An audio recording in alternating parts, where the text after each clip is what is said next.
Hello అండి, చాలా మంది కొబ్బరి బొండాల మీద వీడియో చేసిన ప్రతిరోజు మా కోపీలో కొబ్బరి బొండం తాగొచ్చా అనే క్వశ్చన్ అయితే ఉంటుందండి. సో ప్రెగ్నెంట్ మదర్స్ అందరూ ఎలాంటి వీక్స్ ఆఫ్ ప్రెగ్నెన్సీలో ఉన్నా కూడా ఈ కొబ్బరి బొండం తాగొచ్చు. డైలీ కూడా తీసుకోండి. మీకు నాసియా, వామిటింగ్స్ ఉన్నా కూడా ఇది బాగా హెల్ప్ చేస్తుంది. దీంట్లో rich source of electrolytes and potassium ఉంటుందన్నమాట. మీకు షుగర్, డయాబెటీస్ ఉన్నా కూడా ఎవ్రీడే కోకోనట్ వాటర్ అనేది కొంచెం తీసుకోవచ్చు. కాకపోతే షుగర్ ఉన్న వాళ్ళు పెంకు కట్టని లోపల కోకోనట్ ఫ్లష్ లేని కొబ్బరి బొండాలు అయితే తీసుకోవచ్చు, ఎందుకంటే దాంట్లో షుగర్ కంటెంట్ తక్కువ ఉంటుంది.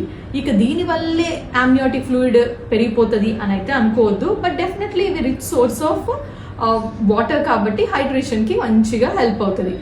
ఇక సోషల్ మీడియాలో కొబ్బరి బొండం అయితే పోయాడు అన్న న్యూస్ వచ్చినప్పుడల్లా మాకు క్వశ్చన్లు ఉంటాయి. ఇది మంచిగా ప్యూర్ ఫామే, కానీ మనం బండివాడిచ్చే ఈ స్ట్రా అండ్ ఈ బాటిల్స్ యూస్ చేస్తాం కాబట్టి అసలు ప్రాబ్లమ్స్ వస్తాయి. ఈ స్ట్రాలో చాలా డర్ట్ ఉంటుంది. కుదిరితే మీ ఓన్ స్ట్రా తీసుకెళ్ళండి. ఈ ప్లాస్టిక్ బాటిల్ నుంచి కోకోనట్ వాటర్ అయితే అస్సలు తీసుకోకండి.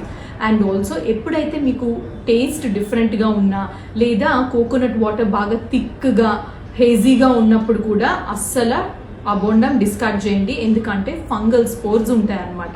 సో ఇక మీ డౌట్స్ అన్ని పక్కన పెట్టి మంచిగా ఎవ్రీడే కొబ్బరి బొండం అయితే తాగండి.